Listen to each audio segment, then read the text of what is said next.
All right, here we go. Old Badlands winch set up, and we're making a front bumper for a Jeep Wrangler. So what we got is we got no money because we're poor, and this is how we do things when we're poor. We mixed it. So we're gonna make a bumper for this thing. We're gonna make a stubby bumper out of some scrap stuff that we have laid around the shop here over many moons of projects. So piece of 4-inch angle cut out for the gearbox, cut it off on an angle for make it just cosmetic stubby, blah blah blahs. Clean the top of it up, mark the frame, cut out for the power steering gearbox, 2 inches by, I think this is 6, and then, or 5, let's see, I might have lied to you, yeah, 5, almost 6 inches, and just like say 45 that guy. And what we're gonna do is we're gonna take 4-inch straps and square it out, tubular it out. This is the mark for the frame rail. That's where the bolt will be on the inside, and then we got to make up a 1/2 inch difference from here to here. So what we're going to do is we're just going to fill that in with rod, and then we're going to come across the top of this, and then we'll have a plate there that comes out to the tip of the bumper plate, and a plate on the back side, and then we'll bolt it there, and it'll be welded to this. 4 bolts on the top. There. All right, let me get you set up, and we'll get to getting some stuff cut and get everything put together. All right, stick with us.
All right, we're back at it again.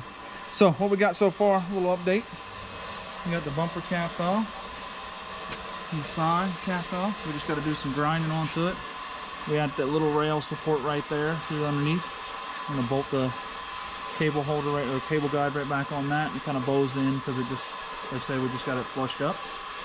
And I still have to finish up this side. I'm cutting the last piece over there for the top side here, and then we got the piece for the side on there. And then all it is just basically clean it up, grind it, smooth everything out, and throw some paint onto her. Yeah, so all right guys, I'll get back with you as soon as I get this other side. I got some footage of that one. So this one here, this side, it's done. This side here is the same repeat. Let me get her welded up, and we'll give you an update after we get her all cleaned up and everything smoothed out before we throw some spray paint onto it. All right, stick with us, guys. A few moments later. All right, we back at it again. Back at it again. So got a little video coming to you about that bad boy. So we got her all done, got her all finished up. I'll get the video uploaded on how we did it. Like I say, we integrated the whole system together. Right now we're changing some oil in the GP. Got a New Year's Day thing coming up that we're probably gonna go run the new GP on, the new Jeep to the channel. A lot more to come on this guy. Plans for 1 tons. I've got the set of F350 Dana 60s I want to put underneath of it. Probably going to put some 37s or 40s onto it. Something pretty big, something crazy. Like I say, move the rear forward. Front rear is going to go probably 6 to 10 inches forward. So a lot more to come on this guy, but I'll get that video up of that front bumper that we made. And we did it with $40 of scrap steel. 40 bucks. So it's kind of cool. The most expensive part of the whole build, right there, those big shackles. That was the most expensive part. All the rest of the steel we kind of had here. I'm just going by prices of scrap metal right now. We had some angle sitting here. We had some 4-inch angle that we had. It's 3/8 thick. I had about 7 feet of it sitting here. So we made this front bumper completely out of scrap steel that we had laying around the shop.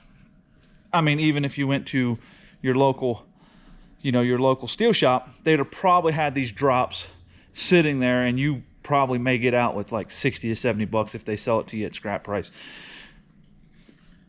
Versus buying one. I mean, it's insane what they want for stubby bumpers. We made one for, like I say, just a little stubby bumper. And I don't think it come out too bad. I mean, it really looks pretty good on the old Jeep. And you got, I mean, it looks really good. Now the welds, here again, I'm going to use this bumper. So of course the welds aren't I didn't grind everything out. You still got little imperfections there and stuff like that. But I did cap off the ends.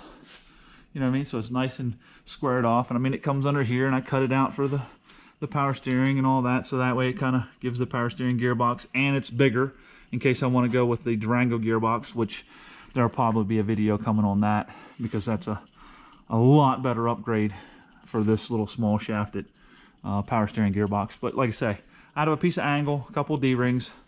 Yeah, we got the old Badlands winch. It was on there when I bought it, but we'll see how it works. Possibly, most likely, going to go to like a 12,000, either a Warren or a Smitty belt, just because of I don't know how these things are going. I just don't know much about them. I'm going to try it out, see what it does. It's a 9,000. It should pull this Jeep with no problem if we get into some hairy situations, but we'll get it straightened out. Other options on this old GP is those have got to go. Those have got to go. They look good for somebody. I mean, they're not bad wheels, you know what I mean? But it's, but it's just not my thing. Not my thing. And they are 265, 75, 16. Wrangler. But, I mean, they got decent tread on them. They're a little cracked and stuff, but they got a little tread on them. And Dana 45 in the back. Dana 30 up front. It does have a 4-inch rough country lift with the lower control arms. So I should be able to get 33s under here with the stock suspension until we change everything. Like I say, that's more to come. We're going to see how this does, and then we'll go from there. All right, guys, remember, like, subscribe, and hit that bell notification. That way you know when we put these videos up. And hopefully we'll have some snow machine videos, man. It's we did get pounded with a little bit of snow. Last time we went up, I just did basically a maiden voyage for the rebuilt Turbo Ted, so under low boost, and just basically riding trails to get some heat cycles to it and some miles on it. But it is coming down. So I think we got 6 inches overnight. There's all the sleds over there, but yeah, we got 6 inches overnight. And yeah, so hopefully Sunday we're definitely going out. We're going to go back up to Mesa Falls, and we're going to take out my son's sled, run it, get some footage of Turbo Ted. We should have some pretty decent snow. There was only like 3 foot of snow up there when I went up last weekend, so I didn't really record anything because we weren't really getting off the trail or anything. So I will get some footage of us this upcoming weekend, and we will be getting off the trail this time. I'm gonna take a couple guys up, a newbie and another guy that's been riding for a year. So we're gonna go up and we are going to attempt to do some riding. Hopefully, keep your fingers crossed, no stumps and no rocks, so we can keep riding for the rest of the season. All right, guys, I appreciate it. Thank you. Let two spirits say.